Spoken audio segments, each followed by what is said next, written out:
Hi guys, I am here with yet another video on how to get your company listed. Firstly, I shared my listing experience, how I got my company listed on BSE SME. उसके बाद मैं आप लोगों से ये भी share कर चुका हूँ कि किसी भी कंपनी को अगर SME IPO लाना है तो वो किस तरह से अपना असेसमेंट कर सकता है कि वो IPO रेडी है या नहीं, और अगर नहीं है तो अभी क्या फर्दर स्टेप्स लेने हैं ताकि वो IPO रेडी हो जाए। अगर आप लोगों ने वो वीडियोस नहीं देखे हैं तो do check my page and you will find those videos. अब नेक्स्ट स्टेप पे हम आते हैं कि अगर आपकी कंपनी आईपीओ रेडी है या उसको रेडी करना चाहते हैं आप, और कुछ महीनों या सालों में आप अपनी कंपनी को लिस्ट कराना चाहते हैं किसी भी स्टॉक एक्सचेंज पे, तो उसके लिए आपको कौन कौन से इंटरमीडियरीज चाहिए। किसी भी आईपीओ को लाने के लिए 6 से 7 इंटरमीडियरीज लगते हैं, which is optional. You can do it even in 5, but I would suggest to use all these 6 or 7 services because it will make your journey easier and far more efficient. तो सबसे पहले हम शुरू करते हैं। सबसे पहला intermediary that is financial advisors. जब भी आप आईपीओ लाने के लिए प्लान करें तो या तो आपके पास किसी ऑलरेडी लिस्टेड कंपनी का प्रमोटर हो जो आपको थॉरोली गाइड कर सके स्टेप टू स्टेप, या फिर आप फाइनेंशियल एडवाइजर्स जो एक्सपीरियंस्ड हैं and they are well versed with the equity markets and they have good investor connects, merchant banker connects. तो सबसे पहले आप उस फाइनेंशियल एडवाइज़र को अपॉइंट करें। शुरू में थोड़ी सी कॉस्टिंग ज़रूर लगेगी, लेकिन that would make your assessment and the journey of getting your company listed far more easier. Financial advisor को जिस टाइम भी आप अपॉइंट करें उससे पहले कई लोगों से मिलें, because most of the financial advisors who claim that they can get your company listed don't have that experience. वो आपको थॉरोली उनकी हिस्ट्री बैकग्राउंड चेक करना पड़ेगा, और जो एक्सपीरियंस फाइनेंशियल एडवाइज़र हो इक्विटी मार्केट के, नॉट डेट मार्केट्स के, उन्हीं के साथ आप काम करें तो उसके आगे की जर्नी में आपको वो लोग बहुत हेल्प और गाइड कर सकते हैं। They can help you with assessing your company right whether it is IPO ready or not, then if not they can help you get it ready for the next step, that is appointment of merchant banker.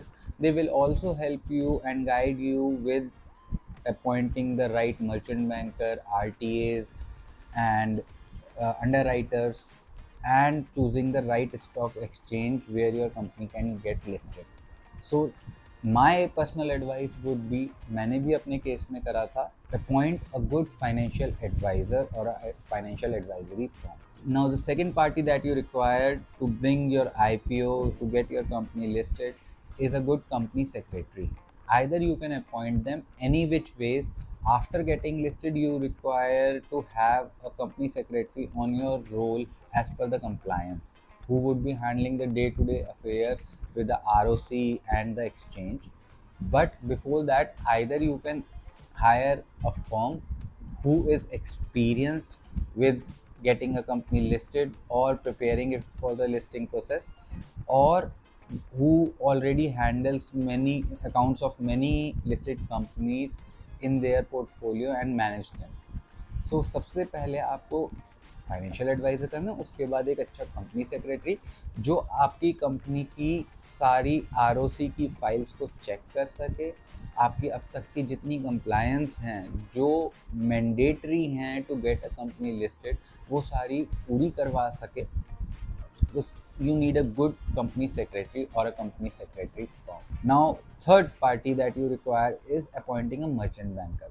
Merchant banker का role होता है कि वो आपके DRHP यानी कि draft red hearing prospectus को ready करवाए और आपकी कंपनी की proper financial and secretarial due diligence करवाए। उसके बाद ही आपको एक्चुअली कंपनी को कैसे IPO लाया जाएगा वो आइडिया लगेगा, क्योंकि DRHP एक लगभग मिनिमम 400 पेजेस का पूरा बुकलेट टाइप बनता है जिसमें कंपनी की हिस्ट्री, कंपनी के फैक्ट्स, कंपनी के लीगल इशू सब कुछ कवर करा जाता है। ये वो डॉक्यूमेंट होता है जो हम स्टॉक एक्सचेंज को सबमिट करते हैं फॉर अप्रूवल जब उसका अप्रूवल आता है तभी आपको ग्रीन सिग्नल मिलता है कि हाँ, अब आप अपनी कंपनी के शेयर्स ऑफर कर सकते हैं स्टॉक मार्केट्स में, यानी कि आईपीओ की परमिशन देती है स्टॉक एक्सचेंज।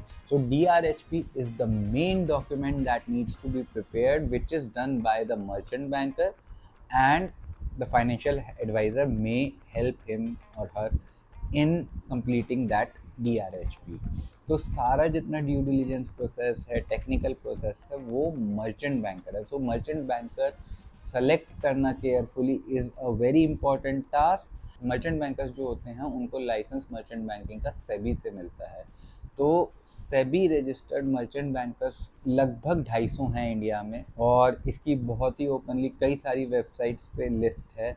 सेबी की वेबसाइट पे भी है, और आप मर्चेंट बैंकर्स अगर गूगल करेंगे कि list of merchant bankers in India, आपको इजीली मिल जाएगी। लेकिन अगेन आई वुड सजेस्ट, अगर आपने फाइनेंशियल एडवाइज़र रखा होगा तो they will make you appoint the right merchant banker through their experience. क्योंकि क्या है, कुछ मर्चेंट बैंकर्स का एक्सपीरियंस होता है एसएमई आईपीओ के लिए, कुछ मर्चेंट बैंकर्स का होता है मेन बोर्ड के लिए। So it's very important to make the right company meet the right merchant banker, क्योंकि उसी पे आपका सारा फ्यूचर का गेम, कि आप आईपीओ कैसे ला रहे हैं, फिर लिस्टिंग कैसे कर रहे हैं, वो डिपेंड करेगा। So do select a merchant banker very carefully. Merchant banker का टास्क बहुत इंपॉर्टेंट है। वो किस तरह से आपकी कंपनी को मार्केट में पोजीशन करेगा, ब्रांड करेगा at the time of IPO and before that during the road shows that happen. तो मर्चेंट बैंकर राइटली सेलेक्ट करना बहुत ही इम्पोर्टेंट काम है। सो ये हुई 3 पार्टीज। अब आ जाते हैं 4th party, under writers. Under writers वो लोग होते हैं जिनकी एक हाई नेटवर्थ होती है, और वो आपकी कंपनी का आईपीओ लाने से पहले ये रिटन में इंश्योर करते हैं कि इन केस एनीथिंग हैपन्स और public doesn't subscribes your IPO fully, यानी कि जितना आपने ऑफर करा, सपोजिंगली एक कंपनी 10 करोड़ का आईपीओ ला रही है और जनता ने कुल 5 करोड़ ही लगाया, यानी कि पूरा वन टाइम सब्सक्राइब नहीं हो पाया, तो either your IPO will fail, or if you have appointed an underwriter, he will fulfil the balance and ensure that your IPO is successful। Underwriter appoint करना SME के case में compliance के angle से mandatory है, क्योंकि SME companies उतनी ज़्यादा well known नहीं होती हैं at the time of their IPOs, and उनको मार्केट में लाने के लिए बहुत बार रिस्क होता है कि रोड शो में कमी रह गई, या हो सकता है कि public didn't come to know about that company's IPO much, या उसका एडवर्टीजमेंट ज़्यादा नहीं करा गया और उसका सब्सक्रिप्शन पूरा नहीं भर पाया आईपीओ के टाइम पे। तो in that case under writers get into the picture. तो इसलिए एडवांस में ही एसएमई में मैंडेटरी है कि आपका कोई अंडरटेकिंग ले, and this work is done by underwriter. So इससे क्या होता है कि आपका आईपीओ आने से पहले ही श्योर हो जाता है कि हाँ भाई, आईपीओ तो सक्सेसफुल रहेगा। नाउ कमिंग नेक्स्ट, इसमें एक एडिशनल पॉइंट ये ज़रूर है कि मोस्ट ऑफ द केसेस में merchant bankers act as the underwriter, for which of course the fees is separate, but in SME cases mostly underwriter merchant banker ही होता है, तो वहाँ पे मर्चेंट बैंकर का वेटेज और इम्पोर्टेंस और ज़्यादा बढ़ जाता है, and that becomes one more reason why you should be very careful while selecting the merchant banker. Now moving ahead from the underwriter part, you next need to assign a registrar and transfer agent. ये RTS जो होते हैं, class 1 के RTS होते हैं, जो company के सारे शेयर्स का मैनेजमेंट करते हैं। फॉर एग्ज़ाम्पल, कंपनी जब आईपीओ के लिए जाती है, वैसे तो अब प्राइवेट लिमिटेड कंपनीज़ में भी लास्ट ईयर से कंपलसरी हो गया है कि हर शेयर जो है वो इलेक्ट्रॉनिक में होना चाहिए बजाय फिज़िकल शेयर के। तो डीमैट में कन्वर्ट करना शेयर को, इलेक्ट्रॉनिफिकेशन ऑफ शेयर्स इज कॉल्ड, वो डीमैट हो रहा है। तो डीमैट करना शेयर्स को, फिर उसके बाद उसको मैनेज करना। जिस टाइम पे आईपीओ आता है तो शेयर्स फ्लोट होते हैं, तो उसके लिए एक आरटीए लगता है। आरटीए कई सारे हैं, ये भी सेबी रजिस्टर्ड एंटिटीज़ होती हैं, इनको भी लाइसेंस सेबी से ही मिलता है। तो आरटीए का रोल बहुत ज़्यादा इंपॉर्टेंट होता है। On top of that IPO closure date से लेकर के लिस्टिंग डेट के बीच में जो 3-4 दिन का टाइम पीरियड होता है, उसमें 90% काम आरटीए को ही करना होता है। जो सब्सक्रिप्शंस, जो एप्लीकेशंस आई होती हैं, उनमें से राइट अलॉटमेंट कराना या किसी पैटर्न का अलॉटमेंट कराना, फिर उसके बाद उनकी रिपोर्टिंग्स जो हैं सबमिट करना स्टॉक एक्सचेंज को और सेबी को, ये सब काम आरटीए करता है। तो it's very important that you choose N efficient RTA. ये हो गई आपकी फिफ्थ पार्टी जो आपको अपॉइंट करनी होती है। इसके बाद अगर आगे मूव करें तो बैंकर टू द इशू, सारे मोस्टली सारे nationalised and private banks India के जितने बड़े हैं, मेजर बैंक्स हैं, वो बैंकर टू इशू हो सकते हैं। You will have to talk to them, क्योंकि अल्टीमेटली एक एस्ट्रो अकाउंट बनाया जाता है जब भी आईपीओ आता है, जिसमें वो सारा पैसा आता है। और once the allotment is done, listing is done, that money is move from that escrow account to your company's account. तो ये सारा जो काम है एक बैंक करता है, of course on the instruction and guidance of the merchant banker and the RTA. The sixth party that you have to choose wisely is the banker to the issue.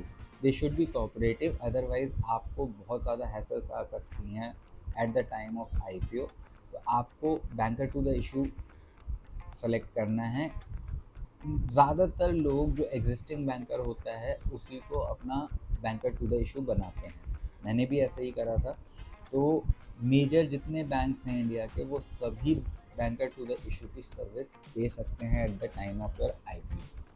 And lastly, जो आपको अपने financial adviser से discuss करके और जो आपको merchant banker से guidance लेके एक पार्टी सेलेक्ट करनी, that is on which stock exchange are you going to list your company, BSE, NSE. These are the two major stock exchanges of India where you can get yourselves listed। और आपको select करना है। अगर आप main board की company है, ज़्यादातर company दोनों NSE और BSE पे ही लिस्ट होती हैं, दोनों पे एक साथ लिस्ट होती हैं। लेकिन SME के केस में ऐसा ज़रूरी नहीं है। They can either get listed on BSE SME और they can get listed on NSE emerge. तो ये दोनों में से कौन सी स्टॉक एक्सचेंज करनी है, that is done after discussion with your financial advisors, with your merchant bankers, and it all depends on the current scenario of your company, the compliance angle, from which more or less दोनों की norms similar हैं और कोई ऐसा नहीं है कि कोई better है कि कोई worst है। But yes, there are many factors, maybe in some other video I will discuss with you, but for now then this is the seventh decision that which of the two exchanges you want to involve in your IPO।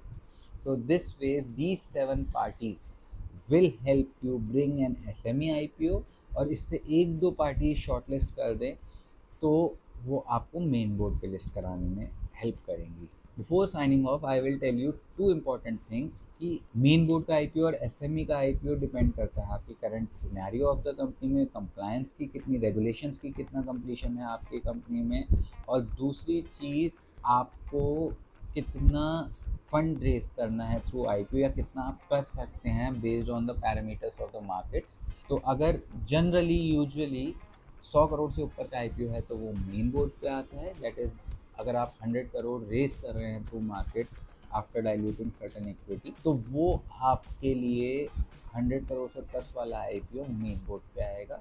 और अगर उससे छोटा IPO है तो that is generally through the SME platform. And second important thing is that you know ऐसा नहीं हो सकता कि आपको इतने फंड्स चाहिए तो उतने मिल जाएंगे। It all depends, after discussion with your merchant banker and your financial advisor, you can assess how much fund you can raise upon how much dilution in your company। क्योंकि जब आप इक्विटी रेज करेंगे तो आपको कुछ equity अपनी dilute करनी होगी, यानी कि ओनरशिप किसी और को देनी होगी, चाहे वो पब्लिक हो चाहे कोई और प्लेयर हो। तो आप कुछ अपनी इक्विटी डाइल्यूट करेंगे कंपनी में से, तो कितना डाइल्यूट करना है, कितना आपका प्रॉफिट है, उसके बेसिस पे एक फिगर निकल के आएगी कि कितना आप फंड रेज कर सकते हैं करंट आपकी बैलेंस शीट पे in equity form through IPO. तो these are the two important things, और इस पर भी मैं एक वीडियो ज़रूर बनाऊंगा so that you have a rough idea, क्योंकि ये जो पैरामीटर्स हैं ये बहुत ज़्यादा डिपेंड करते हैं कि आपकी कंपनी किस सेक्टर में फॉल करती है, इस टाइम उस सेक्टर की क्या कंडीशन है, उसके बेसिस पे आपको कितना मल्टीपल मार्केट से मिल सकता है। तो इस पे भी मैं एक वीडियो ज़रूर बनाऊंगा जल्दी ही। आई होप आज के वीडियो से आप लोगों को आइडिया लग गया होगा कि किस किस पार्टी की आपको रिक्वायरमेंट पड़ेगी अगर आप अपना आईपीओ लाना चाहते हैं तो। और इसके अलावा आई विल ऑल्सो सजेस्ट कि फाइनेंशियल एडवाइज़र का जो रोल मैंने बोला, if you want to raise IPO for your company you can always approach us and we would act as your financial advisors. And the advantage you have with us is that I am already a promoter of listed company, so I have a full-fledged team who will guide you, and you can always discuss with us, leave a comment or email it to us, and we will definitely get back to you. Signing off for now, and would be back soon with yet another video.